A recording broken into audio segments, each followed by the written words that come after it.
नाज़रीन, drama serial टूटा हुआ दिल की नेक्स्ट आने वाली एपिसोड में आप देखेंगे कि कमाल चाल पर चाल चल रहा है। ये सोचे समझे बगैर कि अब सारे सबूत इकट्ठे करने लग गया है इमरान उसके खिलाफ, और अगर उसने ये सारे सबूत इकट्ठे करके शाइला और अपने बाप के आगे रख दिए तो फिर कमाल का क्या हाल होगा। कमाल इस कदर लालच में अंधा हो चुका है कि वो ये भी नहीं सोच रहा कि जिस शाइला ने उस पर इतने एहसानात किए हैं वो उसी को नुकसान पहुंचाने पर तुला हुआ है। उधर आप देखेंगे कि मारिया अपने नाजायज फायदे उठा रही है उस ऑफिस में रहने के, और हर वो बात कर रही है जो कमाल उसे कह रहा है। ये भी नहीं सोच रही कि अगर वो इमरान को हासिल करना चाहती है तो उसके लिए इमरान के सामने उसे अच्छा बनना है, ना कि बल्कि बहुत बुरा बन रही है वो। उधर आप देखेंगे कि जब समीन कहती है शाइला से कि तुम इमरान की बात पर भरोसा क्यों नहीं कर लेती हो, ये सारी हरकतें वाकई ही कमाल की हैं। जिस पर कहेगी शाइला, तुमने अगर मेरे शौहर की तरफ एक गलत अल्फाज कहने की कोशिश भी की तो मैं तुम्हें इस घर से खड़े खड़े निकाल दूंगी। डैड वैसे भी तुमसे बहुत ज्यादा बदजन हो चुके हैं। जिस पर कहेगी समीन,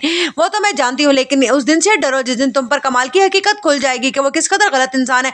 ना सिर्फ उसने चोरी करवाए हैं तुम्हारे पैसे, बल्कि वो और लड़कियों में भी इन्वॉल्व है। जिस पर कहेगी शाइला, बस बहुत हो गया, अगर मैं तुम्हारी बात आराम से सुन रही हूँ तो इसका यह मतलब हरगिज नहीं है कि तुम मेरे शौहर पर इल्जाम लगाओगी। उधर आप देखेंगे कि मारिया ये भी नहीं सोचती है कि वो कमाल के कहने पर जैसे ही डॉक्यूमेंट्स वगैरह चेक कर रही है तो ये सब कुछ सीसी फुटेज में एक कैच हो रहा है, और ये सब कुछ इदनान भी देख लेगा तो उसके साथ क्या करेगा ये भी नहीं सोच रही। इधर बहुत भी बुरा होने वाला है कमाल और उसकी बहन मारिया के साथ, क्योंकि बहुत जल्द इदनान तो उन तक पहुंच ही जाएगा। और इधर आप देखेंगे कि उष्णा कहती है समीन से कि मुझे तो एक बात की समझ नहीं आ रही कि आखिरकार ये कमाल किस तरह से लोगों को चकमा देकर निकल जाता है, तभी तो ये किसी की पकड़ में नहीं आ रहा। उधर आप देखेंगे कि शाजिर बहुत ही अक्लमंदी से जूली को बेवकूफ बनाने में कामयाब हो गया है, क्योंकि उसे लगता था कि जूली के साथ बदतमीजी करने में कुछ नहीं रखा, बल्कि उसका भरोसा जीतने में ही उसकी आफियत है, तभी वो यहाँ से फरार हो सकेगा।